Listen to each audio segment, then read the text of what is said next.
सरकार पानीय जल को मौलिक अधिकार देइथिबा बेले एही पानीय जल समस्या अनेक दुर्गम अंचल रे जमदंड भली भोगुचंती अंचलवासी। जोटा कि वर्तमान वर्षा मास आसीची एही वर्षा मासरे गोलिया पानी पी दुर्गम अंचलवासी मारात्मक डायरिया रोग रे पड़ुचंती। आज मध्य आपण देखिबाकू जिबे भवानीपाटना जिला महकुमा रे अनेक शह शह संख्यार डायरिया रोगी केवल पानीय जलर समस्या पाई झरणा पानी नदी पानी पी मारात्मक रोगर शिकार होउछंती। एमिति आमे गोटे अंचल को आसीचु जोटा कि भटांगपदर पंचायतर भटांगपदर गाँ से गाँव में पानीय जल समस्या लगी रही। देखिए आपड़ ये अंचलवासी समस्ते अच्छी एवं सामने जोटा कि आप देखुवे ये राज्य सरकार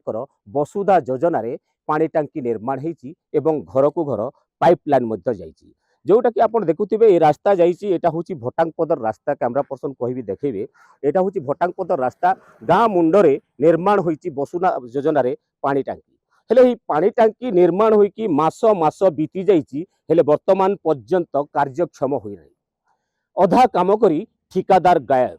जंत्री को फोन कले जंत्री फोन उठौ नाहंती हेले अंचलवासी गुहारी करिवे काहाकू पानी मागिबे काहाकू हाहाकार होउची भटांगपदर पंचायत रे पानी पाई। तो इति आम अंचलवासी अछंती आम पचारिबा आज्ञा केनता करी पानी पिउचन केनर पानी पिउचन आरी केन टांकी हिची काण आज्ञा केनर पानी पीमु आम भटांगपदर लोग जेते अवस्था होचो पानी रे एटा कहबा के नै एंती नै के अनेक थर आम मीडिया वाले के आसिक पचारले कहलु ना भी किए सुनबा के नै ना सरकार सुनबा के नै ठिकादार सुनबा थरे कहली जे से ठिकादार के बोला जे ठिकादार कहला आमर किछि नै आमर काम सरी गला आओ डिपार्टमेंटली जा करबाटा करबे डिपार्टमेंटली कहला के से डिपार्टमेंटली भी नै कि सेटा ठिकादार करूची बोले एंती ही करी नै कि एबे वर्षा मास रे भी नै कि आम गाँव रे पानी नै किछि नै नदी नालार पानी पी करी नै कि डायरिया मलेरिया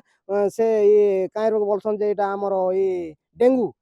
हॉस्पिटल रे सबु नै के भटांगपदर लोग रे समस्त के डेंगू होउचे बोली करी हॉस्पिटल डॉक्टर कहूची ई पानी रो असुविधा रे आमे ई रोग रे आमे ग्रस्त होई करी पडुचु कार किडनी खराब एटा कहलु ना आज्ञा से ठिकादार के कहलु ठिकादार भी नै के कहला जे हमर नै के काम सरी गला आ सेटा डिपार्टमेंट बुझवा बोले तापर से डिपार्टमेंट के जाई कहला के डिपार्टमेंटली बोला जे से ठिकादार पैसा खाई करी पळेला आ एबे नुआ टेंडर करमु आ रीटेंडर करी करी आ अन्य ठिकादार के दमु बोले से काई से निश्चित भाव में आप शुणुले ये अनेक मारात्मक रोगर शिकार होउछंती पूरा भटांगपदरवासी आउ गोटे नुआ कथा हूँ वर्तमान यही जो वसुधा योजना पानी टांकी होती ए पानी टांकी वर्तमान कार्यक्षम होना कि पानी मुंदाए मध्य के टोपाए मध्य मिली पारि नहीं हेले वर्तमान इलेक्ट्रिक बिल भी आसी सारी जहाँ एଠିकार लोके कहते इलेक्ट्रिक बिल भी आसचे तो काଣା कहबे आज्ञा आउ केते इलेक्ट्रिक बिल आसचे आउ काଣା पानी चलला ना कि देखन आज्ञा बहुत दुखर विषय जे काम सरी करी 2 वर्ष पाखापाखि हो गला पाइपलाइन बिछाइबाटा अधा अच्छे लोकंकर घरे पानी टैप भी नहीं लगवारता तार संगे आमे माने चिंता कले चिंतार बाहर जेनटा कि पंचायत के भी हैंड ओवर नहीं करवारता आज पर्यंत किंतु बिल आसीचे 24,460 समथिंग तो बिल आज काली नोटिस करथिले जे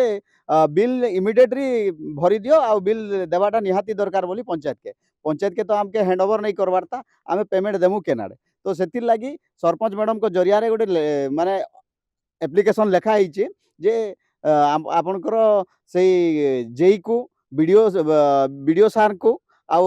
एसडीओ को तो से एप्लिकेशन देला परे से माने सरकार कौन पदक्षेप नेबे प्रशासन सेटा तांकर ऊपर रहला किंतु दुखर विषय एक दिन भी पानी ट्रायल नहीं करवार कि चलवार नहीं बिल आसिक पहुँचला ना पंचायत रे हैंड ओवर करा जाइए ना कार्यक्षम होइचे टांकी ठिया होइकी 2 वर्ष है कौन कार्य होइने पानी एक बुंदा भी का घर को दिया जाए ना आपण तो समिति सभ्य तो काଣା ब्लॉक रे आपण किछा ए विषय रे बहुत दुखर विषय मुई प्रत्येक पंचायत समिति मीटिंग रे एई पानी पाई जेई सहित बहुत आलोचना करिथिलु आउ एबे भी आमर लास्ट होइतिला पंचायत समिति बैठक सेठी मध्य मो अनेक प्रतिवाद करिथिली आरडब्ल्यूएसएस जेई को से कहले वीडियो सार भी पचारले तांको जे तमे सजेशन दियो सजेशन देले हबो कोन तमे कार्य करूनो काहे की बोली के कहिथिले तो से कहले 15 दिन मासे भितरे आमे कंप्लीट करी कि आमे पानीटा चलेइबो बोली किंतु आज पर्यंत पानी चली नाही। निश्चित भाव में पूरा नेता बदली सरकार भी बदली